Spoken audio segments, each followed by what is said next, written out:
The Black Ranger was a black guy, and we start seeing the problem. The Yellow Ranger was an Asian woman. Blue Ranger turned out to be gay. They didn't mean to do that, that just happened. That's how that went.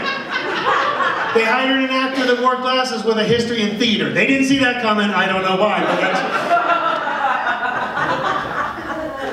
so Rainbow Coalition of Kids, they would make one Megazord, they would fight monsters, everyone was happy. Then they came out with the Green Ranger, which represented Ireland, which was also fine, right? Then he left, and then he came back as the White Power Ranger.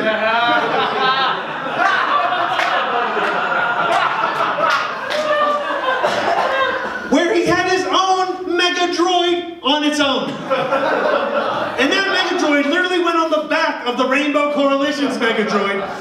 And he controlled everything in it, and they were just happy to be there. That's 90s television.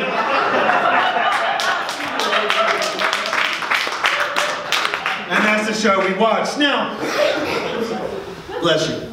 Now, what happened? Now, I'm gonna get the costume, get the helmet, right? Get the coffin cover with all this comic book stuff, right? Now that is not funny now. I get that. But in 400 years, when some archaeologist digs me up,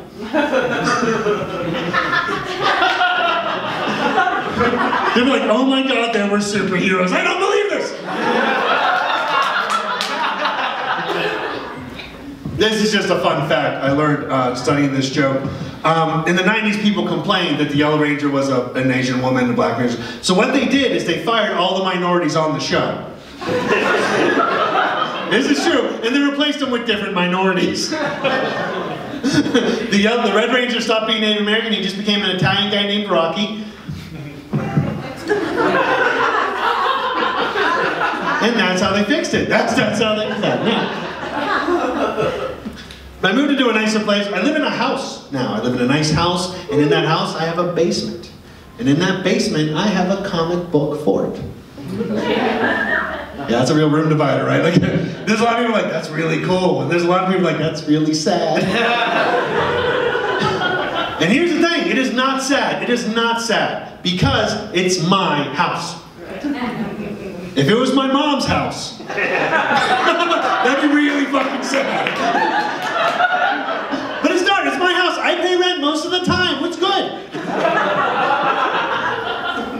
Here's why this is great for me, right? Because I'm single, and if I want to find Mrs. Right, this is a good cutting board check, right? Because if she's not down for it, I'm just not going to date her. I'm not changing. I'm in my 30s. I have a ponytail. We just understand this is what's going to be now.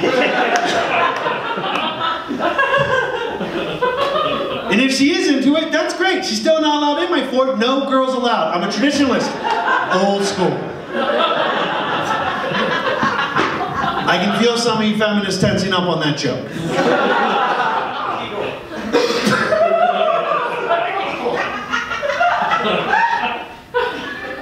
It's not like you're gonna walk in the fort anyway. Just let's be real. You got offended with the second joke. You're not coming the first. It's fine. We're good. That people think it was funny. I really enjoyed it. Oh man, I don't know. I love comic books. It is my thing. I love most comic books. I hate the X-Men because of how racist they are.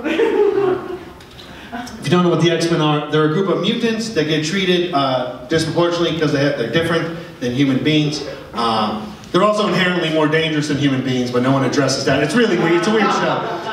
And it's a rainbow coalition of characters, but all the characters seem to have the stereotype powers of their race. Right? Like there's a guy named Banshee who's Irish, who has a loud scream like a banshee. There's Sunfire, who's from Japan, who has atomic fire, which seems too soon. That seems messed up, right?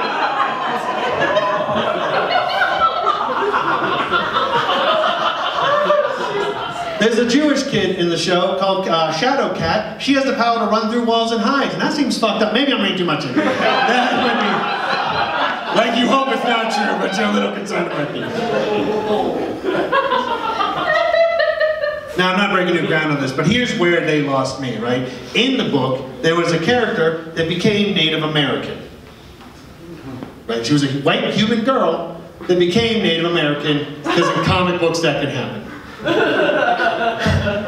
Now here's the thing. She became Native American, but she didn't get any superpowers. She became white and then got a little darker. That was it, right? That was all that happened, right? She basically just got a tan. And they let her join the X-Men anyway.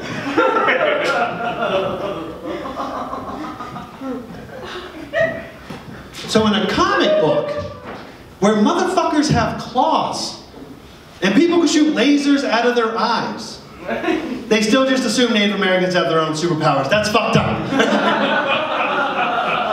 You're like Asian characters, shoot your fireworks, which is true, that's a real character. Black character, throw something because you're more strong than the rest of us. Really messed up stuff. Indian girl, talk to the colors of the wind. Bring them up, come on, you know. Let's get some wolves out there. This is going to be fun. The movie's no better. There's a character in the X-Men movies. There's 2 black people in it, right? One is a girl that becomes a traitor and a stripper. That just happens. Who cares? The second one is a guy named Darwin. His power is to survive anything. And this movie is set in the 1960s. And in the 1960s, this white business owner is the villain. And he walks up to the black guy who stands to him defiantly. And then he kills him with no trouble. So in a movie where a guy had the power to survive anything, except standing up to white business owners in the 1960s, that seems fucked up, right?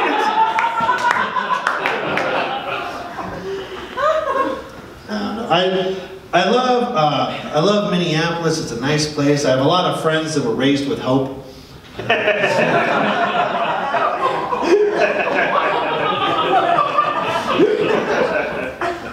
Like board game people. You know what I'm talking about?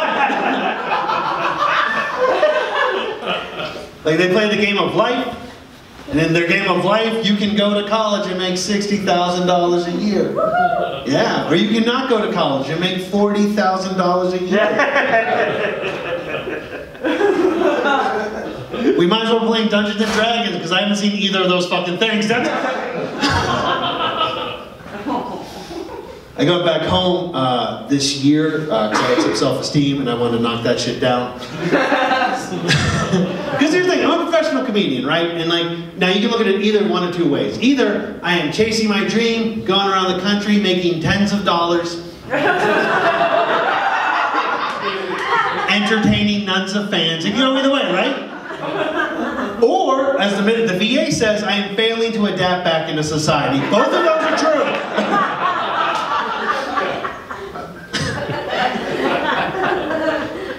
I went back home and my niece told me, she goes, Uncle Will, I want the new iPhone 6.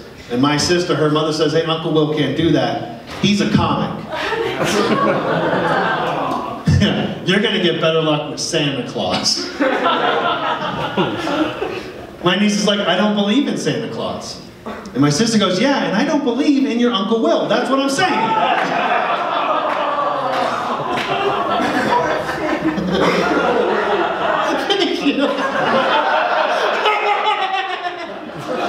So the reason I do this, I just want the fucking hug. That's all I want. Is that Maverick's mom? Because that's fucking hilarious. Oh,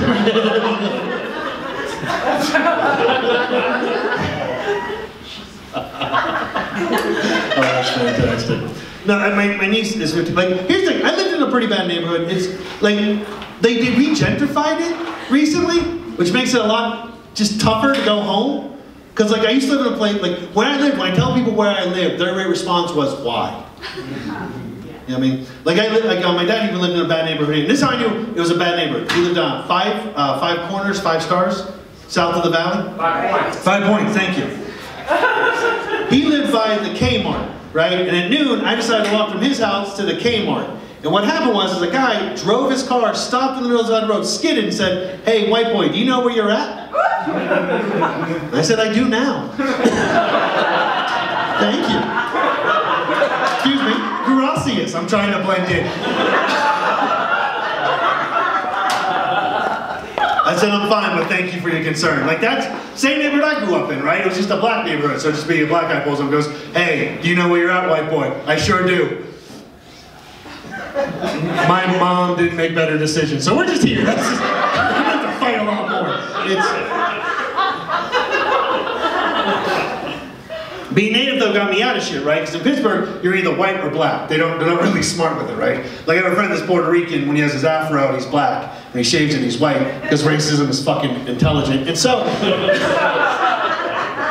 it's like, what's up, black guy? Okay, it's whatever, look, it's fine. Now here's the thing. Being native got me out of shit in my old neighborhood, right? Because I was like an exotic domestic.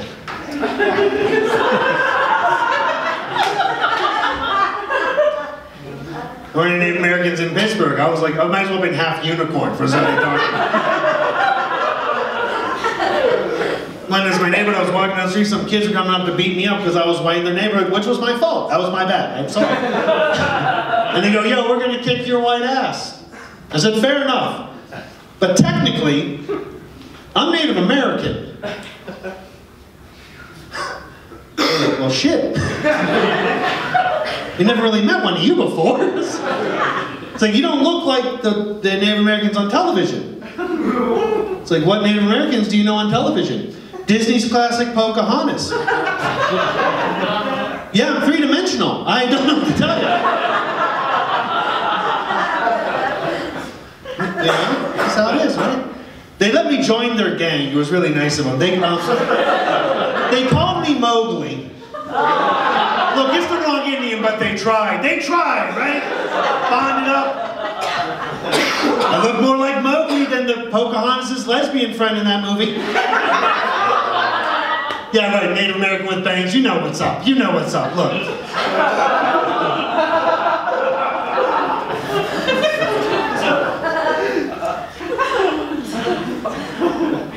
It was tough. Every year we moved a lot when I was a kid, so every year I would go to predominantly white schools and then predominantly black schools because my mom wanted to make sure I knew how to fight.